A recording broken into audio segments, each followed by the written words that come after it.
Black Beauty, His Grooms and Companions, The Autobiography of a Horse, translated from the original equine by Anna Sewell. Recording by Corrie Samuel. Chapter 7. Ginger. One day, when Ginger and I were standing alone in the shade, we had a great deal of talk. She wanted to know all about my bringing up and breaking in, and I told her. "Well," said she, "if I had had your bringing up, I might have had as good a temper as you, but now I don't believe I ever shall." "Why not?" I said. "Because it has all been so different with me," she replied.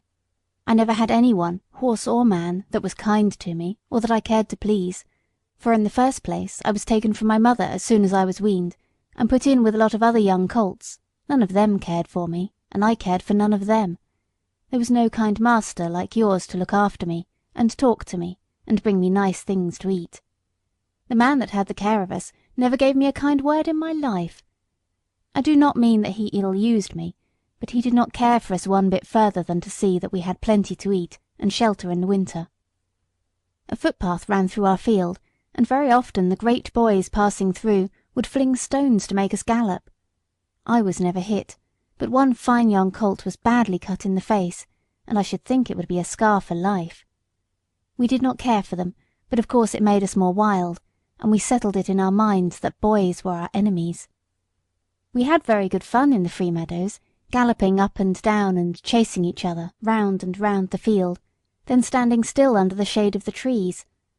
But when it came to breaking in, that was a bad time for me.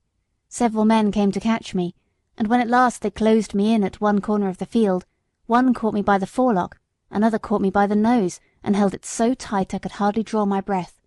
Then another took my underjaw in his hard hand and wrenched my mouth open, and so by force they got on the halter and the bar into my mouth. Then one dragged me along by the halter, another flogging behind, and this was the first experience I had of men's kindness. It was all force. They did not give me a chance to know what they wanted. I was high-bred and had a great deal of spirit, and was very wild, no doubt, and gave them, I dare say, plenty of trouble. But then it was dreadful to be shut up in a stall day after day, instead of having my liberty, and I fretted and pined and wanted to get loose. You know yourself it's bad enough when you have a kind master and plenty of coaxing, but there was nothing of that sort for me. There was one, the old master, Mr. Ryder, who I think could soon have brought me round, and could have done anything with me. But he had given up all the hard part of the trade to his son and to another experienced man, and he only came at times to oversee. His son was a strong, tall, bold man. They called him Samson, and he used to boast that he had never found a horse that could throw him. There was no gentleness in him, as there was in his father, but only hardness, a hard voice, a hard eye, a hard hand, and I felt from the first that what he wanted was to wear all the spirit out of me, and just make me into a quiet, humble, obedient piece of horseflesh. Horseflesh. Yes, that is all he thought about. And Ginger stamped her foot, as if the very thought of him made her angry. Then she went on. If I did not do exactly what he wanted, he would get put out, and make me run round with that long rein in the training field till he had tired me out. I think he drank a good deal, and I am quite sure that the oftener he drank, the worse it was for me. One day he had worked me hard in every way he could, and when I lay down I was tired and miserable and angry. It all seemed so hard. The next morning he came for me early, and ran me round again for a long time.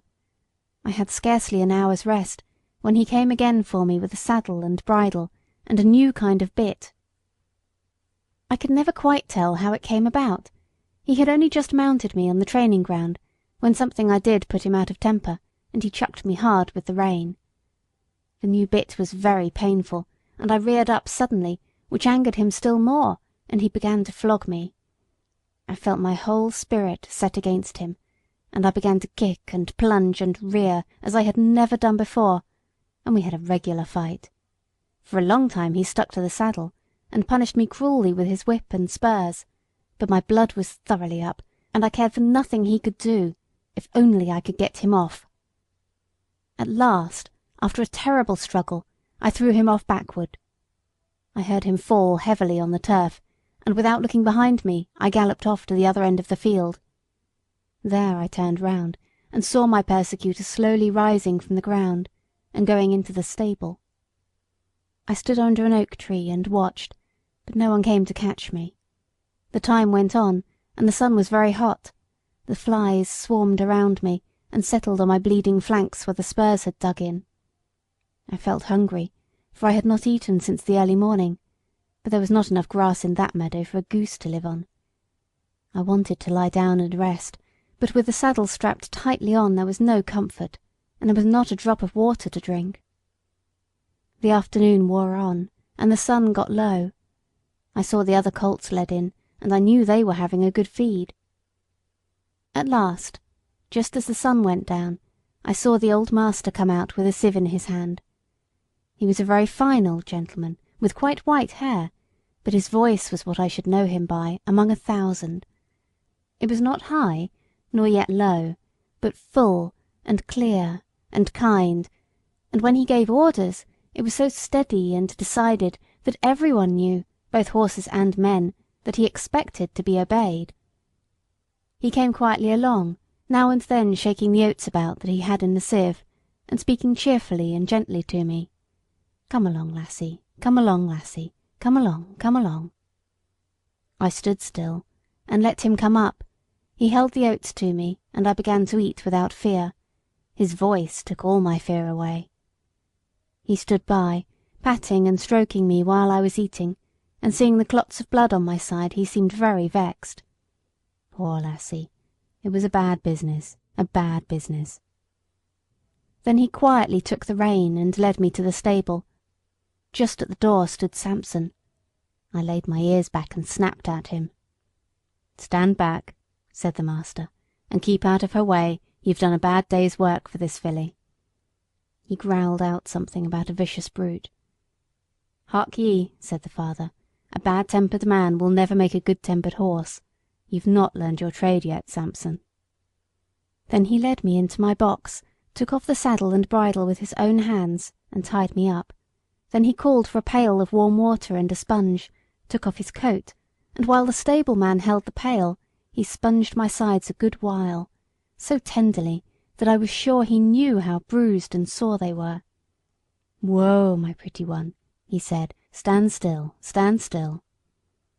His very voice did me good, and the bathing was very comfortable. The skin was so broken at the corners of my mouth that I could not eat the hay, the stalks hurt me. He looked closely at it, shook his head, and told the man to fetch a good bran mash, and put some meal into it. How good that mash was, and so soft and healing to my mouth. He stood by all the time I was eating, stroking me and talking to the man. "If a high-mettled creature like this," said he, "can't be broken by fair means, she will never be good for anything."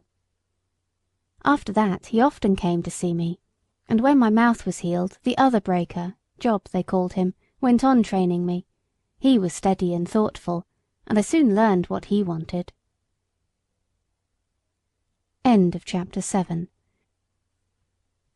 Chapter 8. Ginger's Story Continued. The next time that Ginger and I were together at the paddock, she told me about her first place.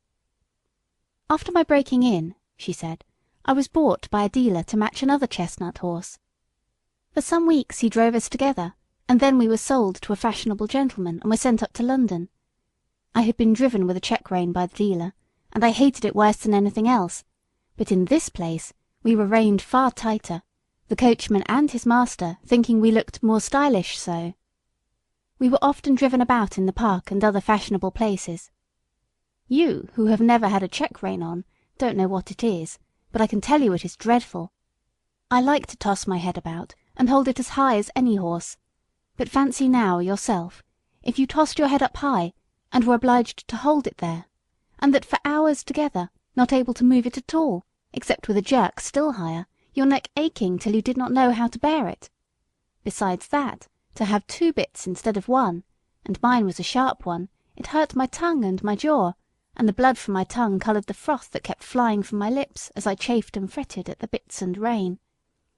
It was worst when we had to stand by the hour, waiting for our mistress at some grand party or entertainment, and if I fretted or stamped with impatience, the whip was laid on. It was enough to drive one mad. "Did not your master take any thought for you?" I said.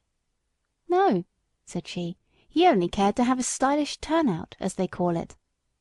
I think he knew very little about horses. He left that to his coachman, who told him I had an irritable temper, that I had not been well broken to the check rein, but I should soon get used to it.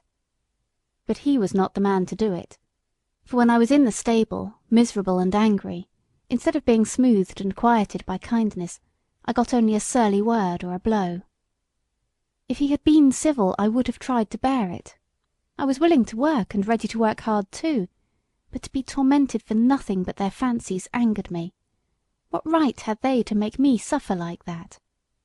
Besides, the soreness in my mouth and the pain in my neck, it always made my windpipe feel bad, and if I had stopped there long I know it would have spoiled my breathing. But I grew more and more restless and irritable. I could not help it, and I began to snap and kick when anyone came to harness me. For this the groom beat me, and one day, as they had just buckled us into the carriage, and were straining my head up with that rein, I began to plunge and kick with all my might. I soon broke a lot of harness, and kicked myself clear, so that was an end of that place. After this I was sent to Tattersall's to be sold. Of course I could not be warranted free from vice, so nothing was said about that. My handsome appearance and good paces soon brought a gentleman to bid for me, and I was bought by another dealer.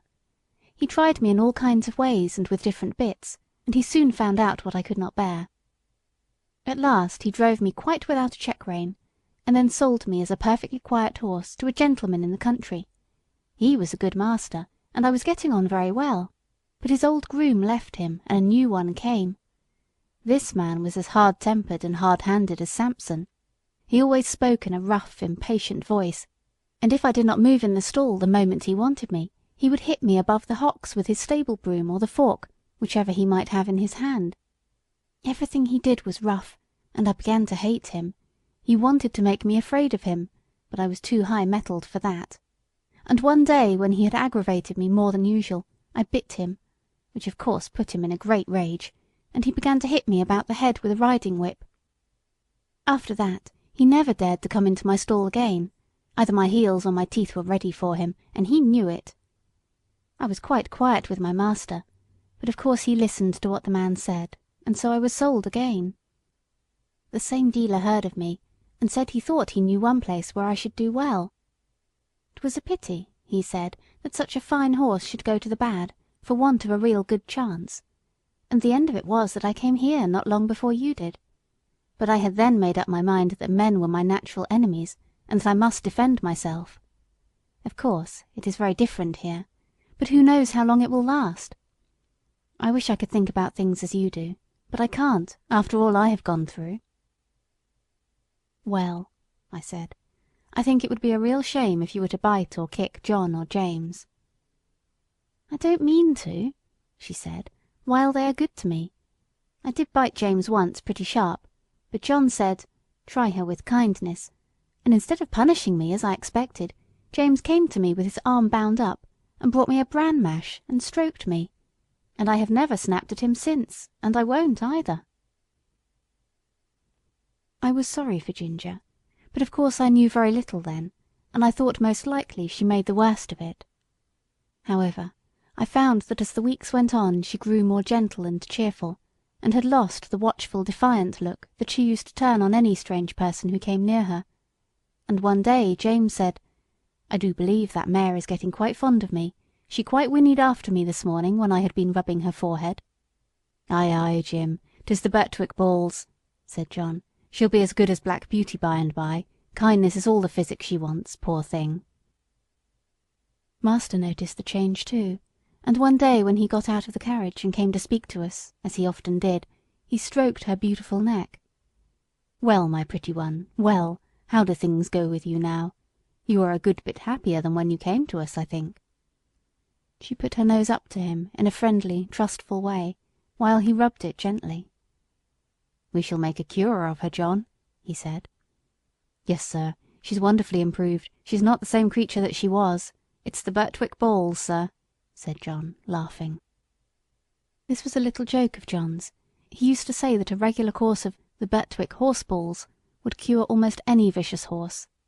These balls, he said, were made up of patience and gentleness, firmness and petting, 1 pound of each to be mixed up with half a pint of common sense, and given to the horse every day. End of chapter 8.